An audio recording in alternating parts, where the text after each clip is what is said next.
ఏ ప్రభుత్వం, అటు వైసీపీ వాళ్ళు సపోర్ట్ లేరండి, ఇటు టీడీపీ వాళ్ళు సపోర్ట్ లేరు, జనసేన వాళ్ళు సపోర్ట్ లేరు. నేను సింగిల్ లేడీనండి. అక్కడ ఒంటరిగా అనాథలాగా శ్రీకాంత్ జైల్లో ఏమి ఇబ్బంది పడుతున్నాడో తెలీదు. ఇక్కడ నేను అనేక రకాల ఆరోపణలు ఎదుర్కొంటా, మానసికంగా కుమిలిపోతున్నా, ఒంటరి ఆడదానండి. నాకు ఎవరు తోడలేరు. నేను గబుక్కన మీరు రెడీ అయితే లైవ్ లో చెప్పేసి ఆ జైలు కాడ నుంచి బయలుదేరి నేను ఇంటికి వచ్చే లోపల నేను ఏమైనా అయిపోతానేమోనని భయపడ్డానండి. ఓకే.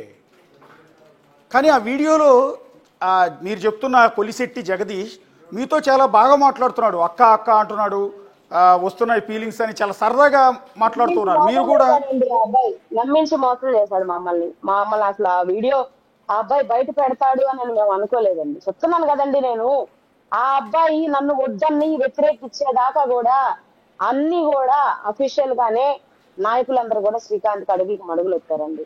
ఆ అబ్బాయి ఎప్పుడైతే సపోర్ట్ చేయడం మాకు వ్యతిరేకం ఎప్పుడైతే మారిపోయాడో అప్పటి నుంచి మాకు కష్టాలు మొదలైపోయాయి. ఒకటి అరుణ గారు ఒకటి సూటిగా చెప్పండి, వరుసగా జరుగుతున్నట్టే మొట్టమొదట శ్రీకాంత్ మీద ఒక పత్రికలో ఆర్టికల్ వచ్చింది, బ్యానర్ ఐటమ్. ఆ తర్వాత కొద్ది రోజులకి మీ మీద ఒక పెద్ద బ్యానర్ ఐటమ్ వచ్చింది, కట్ చేస్తే ఆ తర్వాత వీడియో రిలీజ్ అయింది. ఇది ఎంటైర్ వ్యవహారం, ఈ పత్రికల్లో ఆర్టికల్స్ రావడానికి, ఈ వీడియోలు బయటికి రావడానికి ఎంటైర్ కొలిశెట్టి జగదీశేనా పాత్రధారి సూత్రధారి? ఒక కొలిశెట్టి జగదీషే కాదండి, జగదీష్, జెమిని, ఉమ్మడి వెంకటేశ్వర్లు, తర్వాత అంకెం రాజా, తర్వాత ముడియాల రాజశేఖర్ రెడ్డి, శ్రావణు, వీళ్ళందరికీ కలిపి ఏ నాయకుడు బడా నాయకుడు ఉన్నాడో నాకు తెలియదండి. మొత్తం కారణం అయితే ఈ 6 మందేనండి. ఈ 6 మందే గతంలో నా ఫ్రెండ్ కి నాకు గొడవలు జరిగినప్పుడు కేసులు పెట్టుకున్నప్పుడు ఆ అమ్మాయి వెళ్ళి శ్రావణ అనే వ్యక్తితో 20 లక్షలకు సుపారీ మాట్లాడిందండి. ఆ విషయం నాకు శ్రావణే చెప్పాడు. అది కూడా నేను భయపడి కొద్ది రోజులు నేను ఇంట్లోనే ఉండిపోయిన పరిస్థితి కూడా ఉందండి. ఇలా ఇప్పుడు నేను ఈ వీడియో నేను చెప్తున్నాను, తర్వాత నన్ను మీరు చూస్తారో లేదో నాకైతే నమ్మకం లేదండి, మాట చెప్పాలి. ఎందుకంటే మీరు ఓపెన్ గా చెప్పొచ్చు అరుణ గారు, ఇన్ కేసు మీకు థ్రెట్ అనేది ఉంటే ఓపెన్ గా రాష్ట్ర ప్రజలందరికీ చెప్పొచ్చు, రాష్ట్రంలో ఉన్న రాజకీయ పార్టీలకు.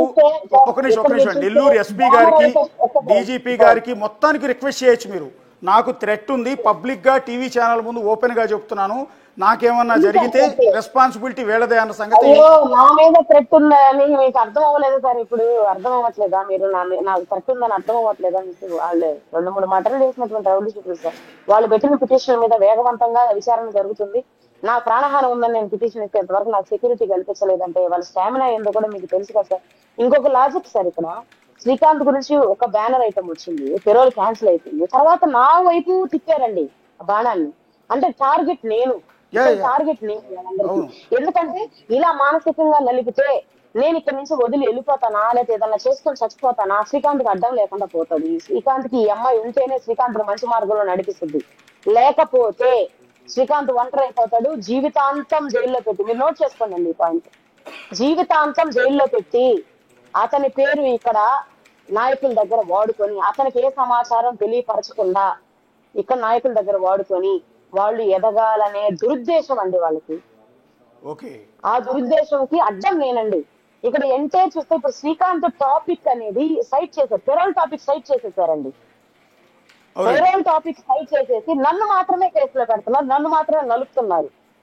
నిన్నటిదాకా మీరు ఎవరో తెలియదు అసలు, అరుణ ఎవరు, అరుణ నిడిగుంట అనేది బహుశా నెల్లూరు జిల్లాలో మీ ఊళ్ళో ఉన్న వాళ్ళకి తెలిసేమో కానీ మిగిలిన జనాలు ఎవరికి కూడా తెలియదు. ఒక్కసారికి మిమ్మల్ని పాపులర్ చేశారా, మిమ్మల్ని ప్రమాదాలు నెట్టారా అనేది కూడా అర్థం కాని పరిస్థితి. ఊళ్ళో ఉండే వాళ్ళకి కూడా సగం మందికి నేను తెలియదండి, ఎందుకంటే చిన్నతనంలో పెళ్లి చేసుకొని భర్తను పోగొట్టుకున్నా నేను. నా తర్వాత నా జీవితం చాలా నలిగిపోయిందండి. ఆ అవమానాలన్నీ తట్టుకోలేక నేను మా అమ్మగారిని తీసుకొని మా ఏరియా హర్జనవాడ, పాత హర్జనవాడ అండి నేను ఉండేది అప్పట్లో, ఆ హర్జనవాడ వదిలేసి మేము పక్కన వచ్చి బతుకుతున్నామండి. మా ఊర్లో కూడా అందరు నన్ను మర్చిపోయారు. నేను నాకుండే సరదా ఏంటంటే సెలబ్రిటీలతో ఫోటోలు దిగడం, అఫీషియల్స్ మంత్రులతో ఫోటో దిగడం, ఆ ఫేస్బుక్ లో పెట్టుకొని నా ఆనందాన్ని నేను అట్లా పొంగిపోవడం, ఏదో చిన్న చిన్న రీల్స్ తీసుకొని ఆ సోషల్ మీడియాలో అబ్బా నేను కూడా రీల్స్ తీసాను అనిపించుకోవడం, ఆ చిన్న చిన్న సరదాలు తప్ప నాకు పెద్ద పెద్ద కోరికలు అయితే ఏం లేవండి. ఈ మధ్యంతా నన్ను పెద్ద బూచిగా చూపించి నన్ను ఏదో పెద్ద డాన్ అని, కిలాడి అని పెద్ద పెద్ద పేర్లు పెట్టేశారండి నన్ను. అసలు ఏబిఎన్ లో నా వార్త మెయిన్ పేపర్లు రావడం ఏందండి? అసలు ఎంత పెద్ద నాయకుడు, ఎంత పెద్ద ఇది లేకపోతే వాళ్ళు వెనకాల వేస్తారండి. అసలు నా స్థాయి ఎంత, ఏబిఎన్ అది ఆంధ్రజ్యోతి పేపర్ స్థాయి ఎంత, నాన్నెందుకెళ్ళి వాళ్ళ పేపర్లో మెయిన్ పేపర్ లో వేసారంటే దండాలని అదని ఇదని. అసలు నాకు అర్థం కావట్లేదండి, అసలు నన్ను ఏ స్థాయి నుంచి ఏ స్థాయికి తీసుకుపోతున్నారు వీళ్ళని. ఇప్పుడు నేను ఇంత చేస్తున్నానండి, నాకు ఇన్ని ఏ ఒక్క పార్టీ వాళ్ళు సపోర్ట్ లేరండి. అటు నేను వైసీపీ అంటే అయితే వైసీపీ వాళ్ళు సపోర్ట్ అంటే ఉండాలి, అంటే మేడం మేడం లేదా మీరు టీడీపీ అయితే వైఎస్ఆర్ టీడీపీ వాళ్ళు కాంగ్రెస్ సపోర్ట్ పార్టీ ఉండాలి కదండి. అధికారంలో ఉన్నప్పుడు మీరు లాబింగులు చేశారని చెలరేగిపోయారని ఆ పత్రికలో రాశారు.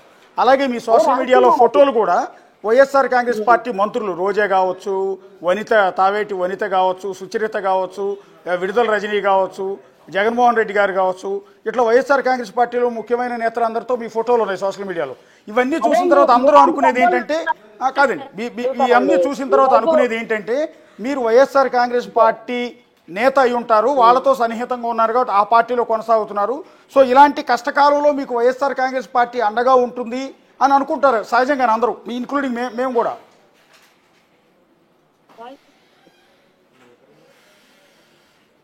వాయిస్ కట్ అయిపోయిందండి. కాదండి, ఈ టైంలో మీకు వైఎస్ఆర్ కాంగ్రెస్ పార్టీ నేతలతో మీరు దిగిన ఫోటోలన్నీ చూస్తే మీకు ఇప్పుడు వైఎస్ఆర్ కాంగ్రెస్ పార్టీ అండాదండా ఉంటుంది, మీ వెనక బ్యాక్ సపోర్ట్ ఇస్తుంది అని అందరూ భావిస్తున్నారు, ఇంక్లూడింగ్ మేము కూడా, కాదా?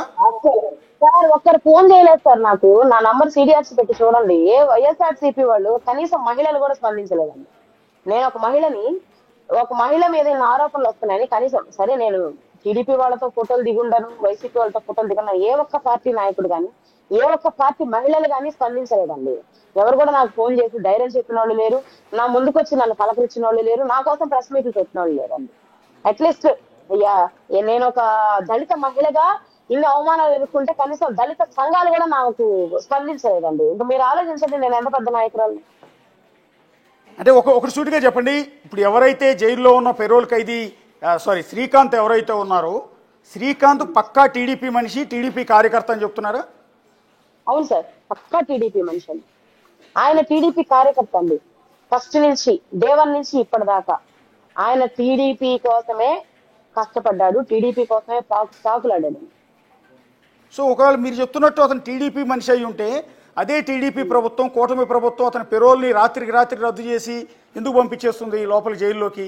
దాని వెనక ఎవరున్నారో నాకు ఎట్లా తెలుస్తుందండి, నా స్థాయి అది కాదు. పెరోల్ క్యాన్సిల్ చేశారు, పేపర్లో వచ్చింది దాని కారణంగా. దానిలో చదివితే ఆ సెన్సిటివ్ మ్యాటర్ అని రాశారండి. ఆ సెన్సిటివ్ మ్యాటర్ ఏదనేది నాకు ఎలా తెలుస్తుంది? వాళ్ళకి ఏమొచ్చిందో ఇన్స్ట్రక్షన్స్, వాళ్ళు ఏం చేశారో. పెరోల్ క్యాన్సిల్ చేసి పెళ్లి కూడా క్యాన్సిల్ చేశారు, నా జీవితాన్ని రోడ్ల మీద వేసేసారు. ఇంకా అంతకుమించి నేనేం చెప్పలేనండి. అంటే మేడం శ్రీకాంత్ ఎవరి కోసం పనిచేసేవాడండి? ఏ నాయకుడి కోసం పనిచేసేవాడు? ఇందాక మీరు ఒక నేత గురించి ప్రస్తావించారు, ఒక పెద్ద నేత, ఒక అదృశ్య శక్తి, ఒక బడా నేత అని చెప్పారు. నేను పేర్లు చెప్పనండి, ఎందుకంటే ఆయన మాకు దైవంతో సమానం అండి. శ్రీకాంత్ ఆయన కోసమే వెతికి ఉన్నాడని కూడా నేను చెప్తానండి. అంత ప్రేమ అండి ఆయన అంటే. ఈవెన్ నాకు కూడా, నేను శ్రీకాంత్ ప్రేమించినప్పటి నుంచి కూడా, నాకు పరిచయమైనప్పటి నుంచి కూడా ఎంత గొప్పగా చెప్తాడంటే ఆయన గురించి అంత గొప్పగా చెప్తాడండి. నేనైతే పేరు చెప్పదలుచుకోలేదండి. ఆయన అంటే మాకు అపారమైన అభిమానం ఉంది. కానీ ఆయన జగదీష్ ఇన్ని చేస్తా ఉంటే తెలుసుకోలేనటువంటి స్థితిలో అయితే ఉండేవాళ్ళు కాదండి. తెలుసుకుంటాడు ఆయన, కానీ ఎందుకు నోరు మెదపలేదో నాకు అర్థం కావట్లేదు. అంటే ఇప్పుడు మళ్ళీ కాదండి, శ్రీకాంత్ గారి బెయిల్ రద్దు కానీ, మీ మీద ఆర్టికల్స్ రావటం కానీ, మీ మీద దుష్ప్రచారం, వీడియో లీకు, వీటన్నీ ఆ నాయకుడికి తెలిసి జరిగి ఉంటాయంటారా, తెలియకుండా జరిగి ఉంటాయా? సార్ అవి తెలిసి జరిగాయా తెలియకుండా జరిగాయా అయితే నాకు తెలియదు. కానీ ఆయన క్యారెక్టర్ అయితే నమ్మిన వాళ్ళ కోసం ప్రాణం ఇచ్చే క్యారెక్టరే కానీ మోసం చేసే క్యారెక్టర్ అయితే కాదు సార్, అది మాత్రం చెప్పగలను. కానీ జగదీష్ ఇలా చేస్తున్నాడని ఆయనకు అసలు వాస్తవంగా తెలుసో లేదో నాకైతే తెలియదు సార్. ఒకవేళ తెలియకపోతే ఇప్పుడు తెలుసుకుంటే కూడా జగదీష్ పిలిపించి ఖచ్చితంగా ఆయన అడుగుతాడు సార్. ఇప్పుడు ఆ నాయకుడు కాసేపు నాకు యూట్యూబ్ లింక్లో అయినా ఈ వీడియో చూస్తారు, లేదంటే ఇప్పుడు టీవీ కూడా చూస్తూ ఉండొచ్చు. బహుశా ఆయనకి ఏమైనా అప్పీల్ చేసుకుంటారా మీరు? అప్పీల్ అదే సార్, నేను ఆయన అప్పీల్ కాదు సార్, నాకు అవకాశం ఇస్తే ఆయన కాళ్ళు పట్టుకుంటాను సార్ నేను పోయేసి. నాకు కావాల్సింది ఏంటంటే, ఇప్పుడు ఎంక్వైరీ అంటున్నారు కదా సార్, ఈ జగదీష్ వల్ల రంగంతా ఆయన మీద ఇప్పుడు ఈనాడులో పొద్దున వచ్చిందంట, వేరే వాళ్ళు ఫోన్ చేసి చెప్పారు. ఎస్కేప్ లో ఉన్నప్పుడు దండాలు నడిపాడు జగదీష్ అనే పెట్టుకొని, ఆయన 200 మందిని పెట్టుకొని ఇచ్చేసాడు. అన్ని వాస్తవాలు కాదు సార్. ఆయన లాస్ట్ ఎలక్షన్స్ అప్పుడు మాత్రమే జగదీష్ ని పిలిపించి మాట్లాడాడు. అంతకు ముందు జగదీష్ పాల వ్యాపారంకి హెల్ప్ చేసి ఉండొచ్చు సార్, అంతేగాని జగదీష్ చేసే అన్యాయాలకు కానీ, జగదీష్ చేసే ఇదిలో కానీ శ్రీకాంత్ పాత్ర లేదు సార్. ఆ పేరు అక్రమంగా వాడుకుంటున్నాడనే నేను నా ఆవేదన అంతా వ్యక్తపరిచి జగదీష్ నేను దూరం చేసేసాను. నేను ఆ యొక్క మా దైవం అయినటువంటి ఆ నాయకుడికి నేను విన్నవించుకునేది ఏంటంటే, నాకు అవకాశం ఇవ్వండి, నేను మీ కాళ్ళైనా పట్టుకుంటాను, నా శ్రీకాంత్ని కాపాడి నాకు తెచ్చియండి. మీ స్థాయిలో అనుకుంటే శ్రీకాంత్ బయటకు వచ్చి చాలా ఇదండి. సీఎం గారు ఆయనకి క్షమాభిక్ష పెట్టే అధికారం ఉంది, గవర్నర్ గారికి ఉంది.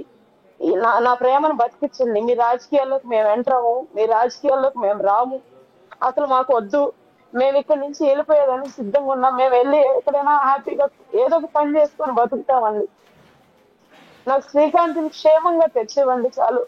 నిన్నటి నుంచి నాకు ములాఖాతు కూడా ఇవ్వలేదు. శ్రీకాంత్ వాళ్ళ అన్న పొద్దుటి నుంచి జైలు దగ్గరే ఉన్నాడు.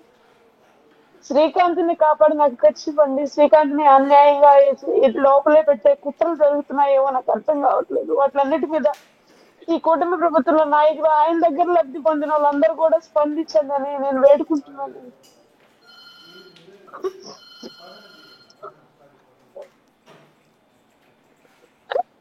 సార్ గారు, యా మీ బాధ అంతా కూడా అర్థమవుతోంది యాక్చువల్లీ. ఎస్,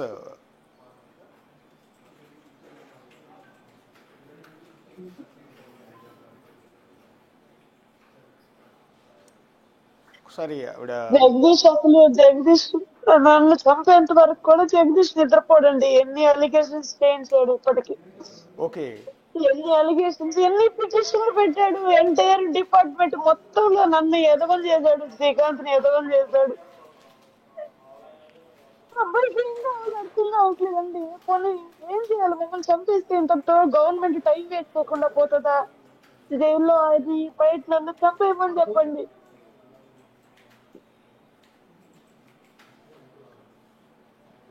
అంటే జైల్లో కూడా శ్రీకాంత్ గారికి ఏమన్నా ప్రాణహాని తలపెడతారని ఆందోళన ఉందండి మీకు? తెలియదండి నాకు జైలు వాళ్ళంటే అంటే అంత చేతగానోళ్ళు నేను నాకైతే ఉందండి ప్రాణహాని. జైల్లో ఆయన జైలు వాళ్ళ సంరక్షణలో ఉంటాడు కాబట్టి ప్రాణహాని లేకుండానే ఉంటాడండి. ఆ అబ్బాయికి శ్రీకాంత్ మీద పగలేదండి, శ్రీకాంత్ మీద పగలేదు. ఆ అబ్బాయి ఎంత నైనా అడ్డం అండి. ఆ అబ్బాయి చేసే ఇల్లీగల్ యాక్టివిటీస్ నేను ఖండిస్తాను. మంచి మార్గంలో నడవండి, నడిచే పని అయితేనే శ్రీకాంత్ దగ్గర మీరు పేరు వాడుకోండి, లేకపోతే లేదని. బయట నేనుంటాను కాబట్టి నాకు తెలుసుదండి. శ్రీకాంత్ పేరు వాడుకున్నట్టు కూడా శ్రీకాంత్ కి తెలియదు జగదీష్. ఇప్పుడు శ్రీకాంత్ పెరోల్ మీద 2 ఎమ్మెల్యేలు సంతకం పెట్టారని చెప్తున్నారండి. ఎవరు వాళ్ళు? పెరోల్ మీద పెట్టలేదండి, వాళ్ళు రెఫరెన్స్ లెటర్ మాత్రమే ఇచ్చారు. అదే రిఫరెన్స్ లెటర్ ఇచ్చింది ఎవరండి? నేను చెప్పనండి, మీరు హోమ్ లో వెరిఫై చేసుకోండి, అది నేను చెప్పనండి. నాకు భయం వేస్తుందండి, అంటే నాకు భయం వేస్తుంది, అర్థం చేసుకోండి. అంటే నిన్నటి నుంచి అటు సెక్రటేరియట్లో కూడా దీని గురించి డిస్కషన్ జరుగుతుందండి. నిన్న హోంమంత్రి అనిత గారు కూడా రివ్యూ చేశారు.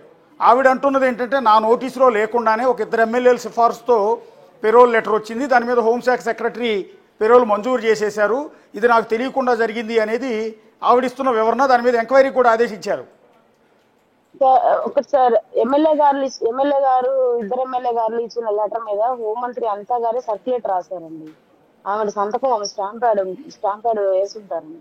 మరి నోటీస్ లో లేకుండా ఎలా సర్క్యులేట్, నా నోటీస్ లో రాకుండా నేను ఎలా ఫైల్ సర్క్యులేట్ చేస్తానండి? ఎందుకు? అదే అండి నేను చెప్పేది. ఇప్పుడు ఇవన్నీ కూడా ఎందుకు నడుస్తున్నాయి? అసలు శ్రీకాంత్ చేసిన అన్యాయం ఏంటండి? అసలు కూటమి ప్రభుత్వానికి హెల్ప్ చేయడమే అన్యాయం చేసినట్ట. అంటే కూటమి ప్రభుత్వానికి హెల్ప్ అంటే ఏం చేశాడండి? బేసిక్గా ఆయన మీద ఒక రౌడీ షీట్ ఉంది, ఒక మర్డర్ కేసు ఉంది శ్రీకాంత్ మీద. కూటమి ప్రభుత్వానికి లేకపోతే తెలుగుదేశం పార్టీకి ఆయన ఏం చేశాడు అంటే, నాకు అర్థం కాని విషయం, అంటే జనాలందరికి వచ్చే డౌట్ అడుగుతున్నాను నేను. జగదీష్ పార్టీ చేంజ్ అయిపోయాడండి అప్పుడు చాలా మందితో, అంటే దాదాపుగా ఒక 1000 మందితో ఆ అబ్బాయి పార్టీ చేంజ్ అయిపోయాడండి. పార్టీ ఏమయ్యాడండి? తెలుగుదేశంలోంచి వైసీపీలోకి వెళ్ళిపోయాడు. నాగాల ప్రభాకర్ రెడ్డి సమక్షంలో 1000 మందితో జాయిన్ అయ్యాడండి అప్పుడు. ఓకే, హలో హలో హలో, ఈయన శ్రీకాంత్ 1000 మందితో ఆదాల ప్రభాకర్ రెడ్డి గారి సమక్షంలో వైసీపీలో చేరారు. జగదీష్ చేరారు. ఓకే ఓకే, ఆదాల ప్రభాకర్ రెడ్డి సమక్షంలో చేరాడు. ఓకే, చేరిన అతన్ని ఎలక్షన్స్ ముందో తర్వాత ఏదైతే ఉన్నాడో రిటర్న్ రావాలన్న ప్రాసెస్ లో నాకు శ్రీకాంత్ హెల్ప్ చేయాలని ఒక నాయకుడు జైలు దగ్గరికి వెళ్ళి ములాఖాత్ పెట్టి అడిగిన వెంటనే శ్రీకాంత్ పంపించాడు. ఓకే, నేను చెప్తున్నానండి, నేను బల్ల బుద్ధి చెప్తున్నాను అందరికి, ఛానల్స్ వాళ్ళకి, పత్రికల వాళ్ళు అందరికీ చెప్తున్నాను. శ్రీకాంత్ దుర్మార్గుడు కాదండి. శ్రీకాంత్ కి రాజకీయాలంటే చాలా ఇంట్రెస్ట్, చాలా అభిమానం ఉందండి ఆయనకి ఒక నాయకుడి మీద. ఆ ఓకే. నాయకుడు ఏ పార్టీలో ఉన్నా గొడ్డు కష్టం చేసేటువంటి వ్యక్తిత్వం ఉందండి. ఓకే. నేను అడుగుతున్నానండి హోంమంత్రి గారిని, ఓకే. హోంమంత్రి గారు మీ ఛాంబర్ కి ఒక పెద్ద నాయకుడు వచ్చి ఓకే. ఆయన నాకు హెల్ప్ చేశాడు, ఎలక్షన్ చేయడానికి హెల్ప్ చేశాడు, ఆయన్ని బయటకు తేడానికి మీరు హెల్ప్ చేయండి అని ఒక ఫైల్ మీకు ఇచ్చారండి. అది ఓకే. నిజం కాదా అని అడుగుతున్నానండి నేను.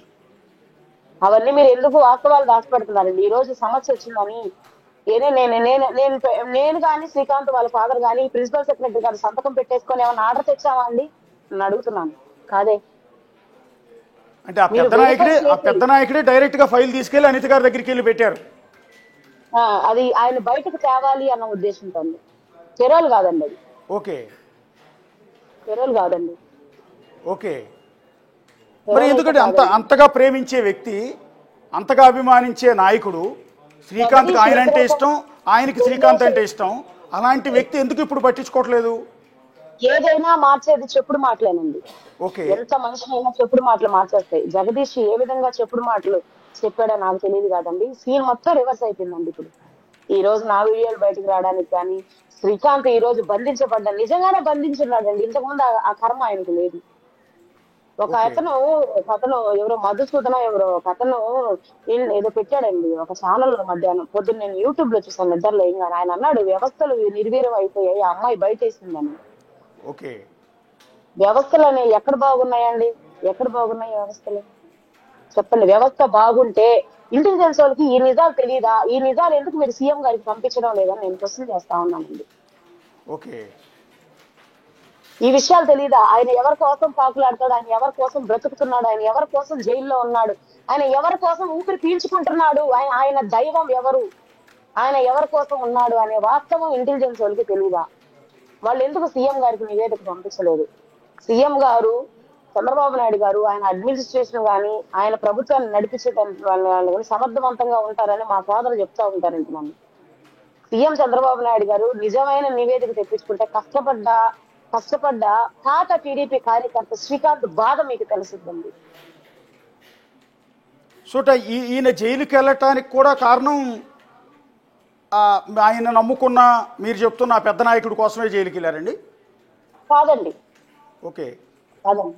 అది జైలుకి వెళ్ళిన ఆయన తీనా పేపర్స్ లో ఉన్నాడు కాబట్టి ఆయన్ని ఫస్ట్ ఎఫ్ఐఆర్ లో పేరు చేర్చకుండా తర్వాత ఛార్జ్ షీట్ లో చేర్చి ఆయనకి ఇద్దరు శ్రీకాంతులు అండి ఇందులో. ఓకే. A2 శ్రీకాంత్ చనిపోవడం వల్ల ఈయన హైలైట్ అయ్యాడు, శిక్ష చేసేసారు. అది కోర్టులు నిర్ణయించారు, మనం దానికి ఏం చేయలేమండి. ఈయన A3 అండి. ఈయనేం పొడవలేదు, నరకలేదు, చంపలేదండి. కొట్లాట మధ్యలో చనిపోయినటువంటి వ్యక్తికి శిక్ష పడ్డదండి. మరి ఆయన అప్పీల్ కి హైకోర్టుకి వెళ్ళాడండి, తర్వాత సుప్రీంకోర్టుకి కూడా వెళ్ళాడండి. అసలు మామూలుగా నేను చూసినంత వరకు అప్పీల్కి వెళ్తే హైకోర్టులో శిక్ష తగ్గించబడుతుందండి. అవునండి. మరి A3కి ఎందుకు శిక్ష తగ్గించబడలేదు? అక్కడ ఏం జరిగిందో నాకు తెలియదండి. సుప్రీంకోర్టులో కూడా కన్ఫర్మ్ అయింది, అదేం జరిగిందో నాకు తెలియదు. అంటే అరుణ గారు ఇక్కడ ఇది బాధాకరమైన సందర్భం. మిమ్మల్ని ఒక మహిళగా, ఒక నిస్సహాయ స్థితిలో, ఒక ఇబ్బందుల్లో ఉన్న మహిళని ఈ ప్రశ్న అడగకూడదు, కానీ జనాల దృష్టిలో మిమ్మల్ని చాలా దారుణంగా క్రియేట్ చేసింది సొసైటీ, కొంత మీడియా. మిమ్మల్ని ఈరోజు సొసైటీ ముందు ఒక దోషిగా నించోబెట్టి మీ క్యారెక్టర్ని అసాసినేషన్ కూడా చేసింది ఒక విధంగా చెప్పాలి అంటే. అందులో భాగం ఏంటంటే మీ భర్త ఎలా చనిపోయారో నాకు తెలియదు, బట్ మీ భర్త చనిపోవటం వెనక కూడా మీ పాత్ర ఉందన్నట్టుగా ఒక ఆర్టికల్ రాశారు. అది చూసి మాకు కూడా నిజంగా బాధ అనిపించింది, ఇలా ఉంటుందా అని. నా భర్త ఎలా చనిపోయాడనే దాని మీద సమర్థవంతంగా కేసు కట్టి అప్పట్లో ఇన్వెస్టిగేషన్ చేసింది శ్రీనివాస్ గౌడ్ అనే ఒక ఎస్ఐ గారండి. ఇప్పుడు ఆయన సిఐగా 6th టౌన్ లో ఉన్నాడండి. ఆయన ఇంటర్వ్యూ తీసుకోండి మీరు, ఛానల్స్ వాళ్ళందరూ కూడా, ఆయన చెప్తాడు దానిలో. నాకు అసలు అప్పుడు 18 సంవత్సరాలు ఉంటాయండి. 18 సంవత్సరాల వయసులో నాకు ఎవరు తెలుసండి? నాకు నెల్లూరులో Atmakur bus stand, Gandhibomma centre తప్ప ఏమీ తెలియదు. అది కూడా మా అమ్మతో వెళ్ళేదాన్ని, మా అమ్మతో వచ్చేదాన్ని. ఓకే. ఆ వయసులో నేను అంత కుట్ర. ఇంకోటి ఏంటంటే మేము చిన్నప్పటి నుంచి ప్రేమించి పెళ్లి చేసుకున్నామండి. ఇంకో బాధాకరమైన విషయం ఏంటంటే నా భర్తతో నాకు ఏ సంబంధం లేకుండానే చనిపోయాడండి. ఓకే. అంటే అండి ఏ సంబంధం లేకుండా అంటే బాబు పుట్టాడు కదా? లేదండి, బాబు పుట్టింది నేను ఒకరి చేతిలో మోసపోవడం వల్ల నాకు బాబు పుట్టాడు. ఆ విషయం నా బిడ్డకు కూడా తెలియదు. నా బిడ్డకి తండ్రి శ్రీకాంతే అని చెప్పాను నేను. అప్పుడప్పుడే ఊహ తెలుసుకున్నప్పుడు 2022లో అప్పటి నుంచి ఆయనే తండ్రిగా భావించి వాడు కూడా ఇంటర్వ్యూలకు వస్తుంటాడు. ఆయనే తండ్రి అని బయట చెప్తాడండి. నా కొడుకు ఇనిషియల్ కూడా నేను ఏకే కనిష్కన్ కార్తికేయరాజ్ అని ఏ అని చెప్పేసి శ్రీకాంత్ వాళ్ళ ఇనిషియలే పెట్టున్నాను. అంటే నేను బాబు మీ భర్తకి పుట్టలేదు, శ్రీకాంత్కి పుట్టలేదు, థర్డ్ పర్సన్ ఉన్నారు. అంటే మీ భర్త చనిపోయిన తర్వాత మిమ్మల్ని మోసం చేశాడండి? మోసం చేశారండి నన్ను. ఒక వ్యక్తి మోసం చేశారు. ఆ మోసం చేసి మానసిక స్థితి నాకు బాగా లేకుండా వచ్చిందండి. నాకు బ్రెయిన్ లో బ్లడ్ క్లాట్, ఫిక్స్ కూడా ఉందండి. నా హాస్పిటల్ ఫైల్ అన్నా కూడా ఇస్తానండి. ఏ చిన్న టెన్షన్ వచ్చినా నాకు ఫిక్స్ వస్తుందండి. ఇప్పుడు నేను డోస్ పెంచుకోనండి. ఉదయం ఒక మాత్రని, సాయంత్రం 2 మాత్రలు, 1500 mg ఫిక్స్ మాత్రం నా బాడీలోకి పోతుంటే నేను ఇలా మీతో మాట్లాడుతున్నానండి. ఏయో ఓకే. అంటే నిన్న మీరు ఒక మాట చెప్పారండి, మీ భర్త వాయిస్ అండ్ శ్రీకాంత్ గొంతు, ఇద్దరు గొంతులు కూడా ఒకేలా ఉంటాయి కాబట్టి నేను శ్రీకాంత్ని ప్రేమిస్తున్నాను అన్నారు. స్టిల్ ఇప్పటికీ అదే కారణమా? అవును సార్, అవును సార్. విషయం ఏంటంటే అండి, నా భర్త చనిపోయేటప్పటికి 2.5 నెల 3 నెలలు ఉంటదండి. అంటే ఆగస్టు 15వ తారీఖు నాకు పెళ్లి అయిందండి. నవంబర్ 2వ తారీఖు మా మామయ్య, నేను మామ అంటానండి, మా అత్త కొడుకు ఓకే నాకు